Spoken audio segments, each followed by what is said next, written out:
but we're going to do some hand tinting of a black and white photograph. I'm going to point you guys towards a site called Shorpy.com, which is a historic photo archive. And what's great about it is very high resolution stuff, often from original like glass negatives and things like that.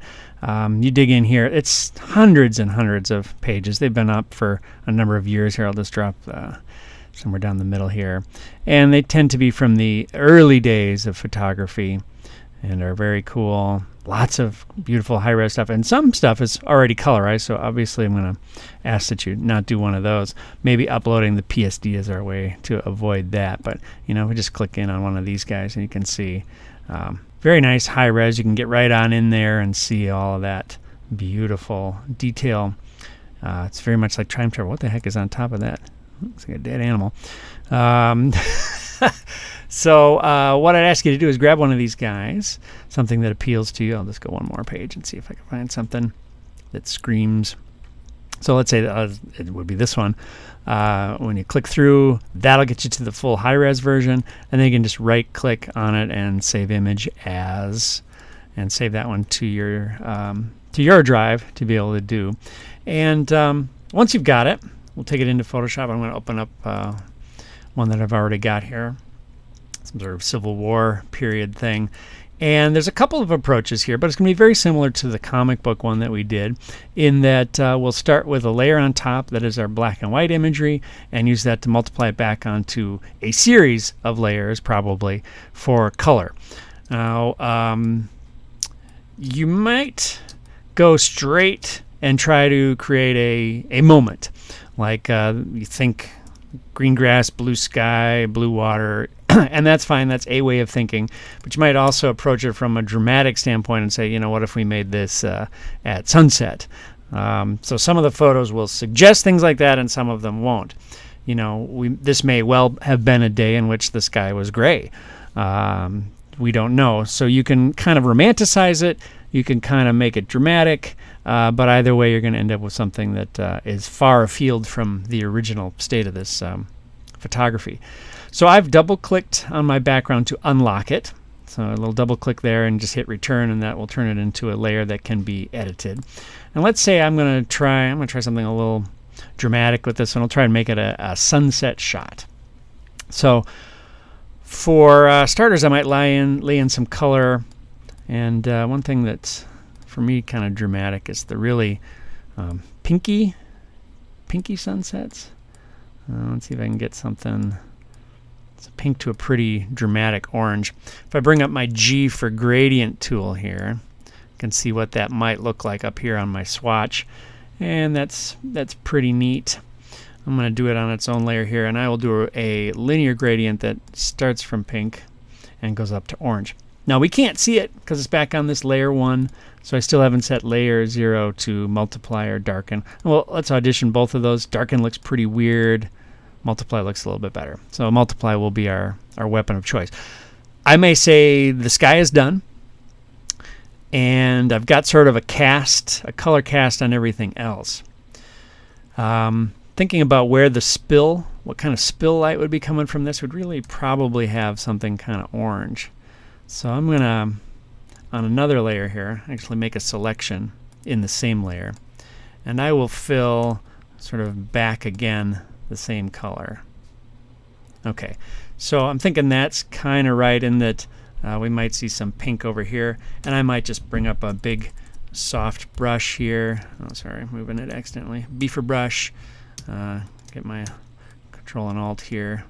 Big and soft. And just come in and get a little more pink back in there. So I'll probably use this as a tint layer also, whereas we've got the top layer set to multiply because it's adding our blacks back into the shot. This one can be set to something like overlay, so whatever we do underneath it, it's always going to keep that overall tint. So let's try overlay and see what happens, and we'll call this sky spill or something. Again, this might be a fancier approach for you, but I believe that now, when we start making selections and start filling things, we'll get a nice sort of reality to it. Keep in mind that as things move farther away from the camera, they will be more faded out due to a process called atmospheric perspective, and the stuff that's closest to us will be the most saturated. So let's just try and make some bricks here. We'll assume by the darkness of those that they're a standard sort of red brick. So I'm going to find a bricky sort of red here. Now I'm going to overshoot here like this and just fill that with that color, and that is pretty clearly wrong. Let's see if I can make a selection in here with the wand tool. That's pretty good. That'll get, and I'm doing this on the actual photos layer, not my color layer, because the information about what's light and what's not is sitting up in that layer. So I'm going to get some of it this way, but it's actually not too bad. You may find that this takes you down the wrong path like this. You start making selections that are very clearly wrong. So I very carefully clicked back down on my other layer, and I'll just delete out that stuff. And that's pretty good. I see that I might want to come back. Oopsie. Come back in and paint in some of my oopses here. I think I've got my opacity set to full there. Yeah. And I'm going to use the erase tool and a shift click to go straight through these guys. You can see that that would probably take some time to do well. So that little procedural trick of using the image's information to cut out that stuff is superior. And a couple little accidents in there, but that's okay. So you see where I'm headed there. And what's nice about this is it's actually got the jagginess of what you might come to expect from real mortar instead of just a bunch of manual square selections like I'm doing in every other quadrant down here. Some damage in the picture. I was going to have to ignore that. Oh, that's not too bad. Looks like this should be mortar. I'm going to go in like that. I'm going to make sure that it's off my wood. Let's keep going and add the wood back. I'm just using a polygonal lasso for that guy. And picking the colors is probably going to be the hardest part. I want desaturated. I'm thinking it's weathered, pre-weathered. And fill there.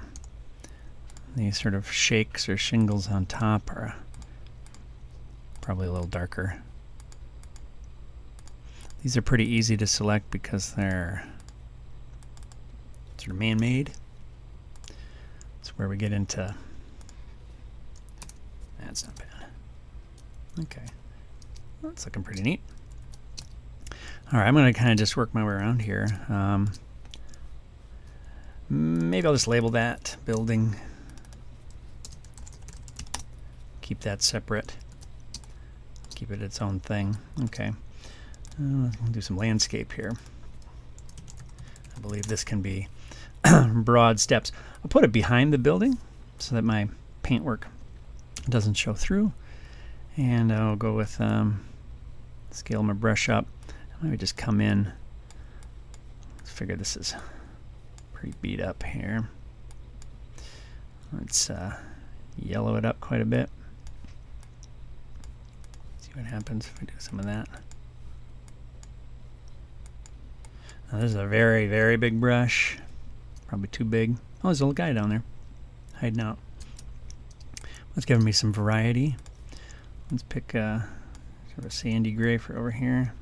Not seeing too much because it's got that color cast on it. And let's see about these trees. Maybe they can get some color.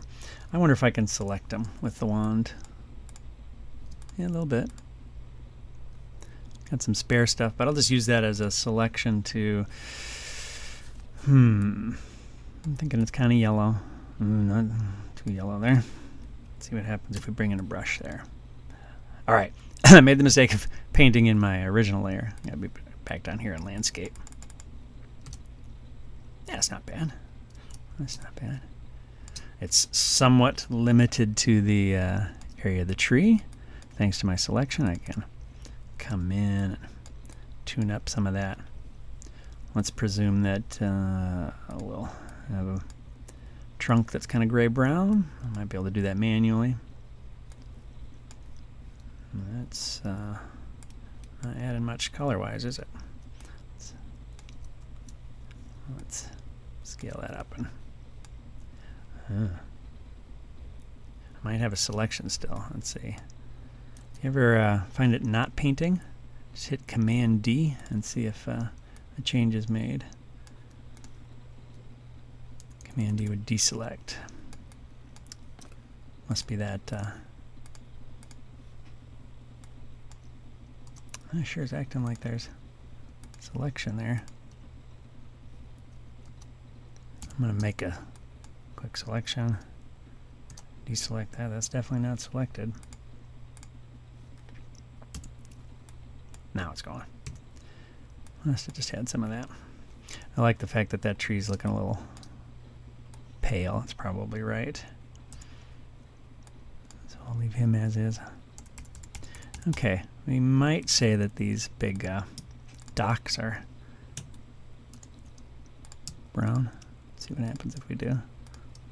A lot of wood is left out, bleaches out to almost white, so might not be totally correct there. All right, let's do some. I've turned off my spill layer there. It might be fun to just see what it looks like without using that at all. There it goes again. It's not painting. I think it's my my RAM is being tested by the size of this image. There we go. Some sort of loamy, sandy soil back there. Technically, water doesn't have color, but maybe we get just a little bit of slightly swampy, slightly muddy, whatever that would be. See there.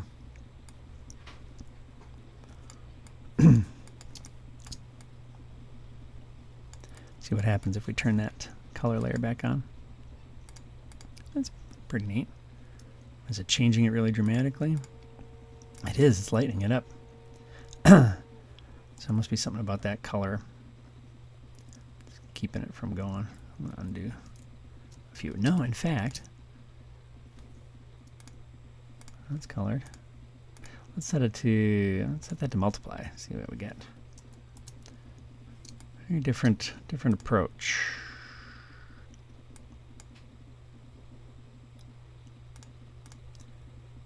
So I may find that that's too strong. I'll go overlay and I'll bring the opacity down a bit.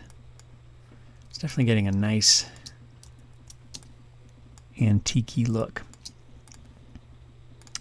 All right, this guy needs some jeans. This is the era in which blue jeans were created. So let's honor that. Maybe these are Civil War guys. Union guys are probably. This looks like the South. Give them some uniform color. Leave those boots. Actually, let's not leave those boots. They look like they're part of the landscape. Let's find something that's kind of close. Something like that. That should set it apart from it a little bit. See the difference there? Look at that guy brown outfit. You can see that with this really soft stuff like this, you don't need to be too accurate. You want to keep it off of your background stuff, but all right. I'm going to roughly select this boat and see what happens. I'll come back for him. This is where you really have to try to figure out where stuff begins and ends. It would probably have benefited from being done with the pen tool.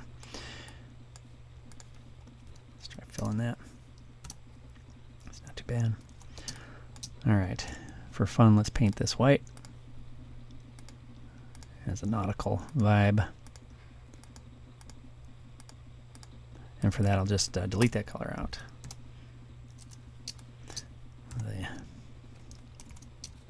Looks like a job for a pen here. Click, click and drag, Alt-click, Control.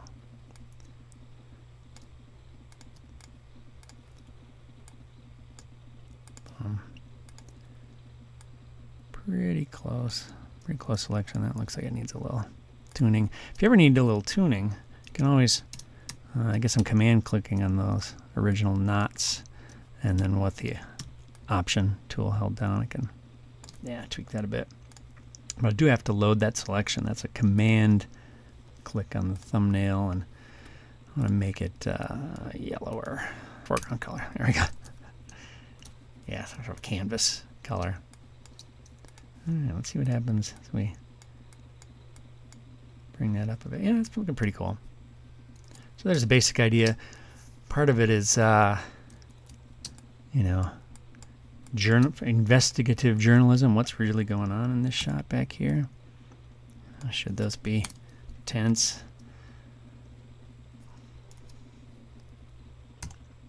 You really got to look close at all of the stuff that's going on.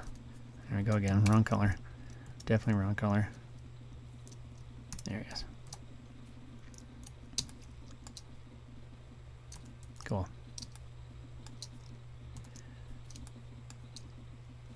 So there it is. Some things you can do.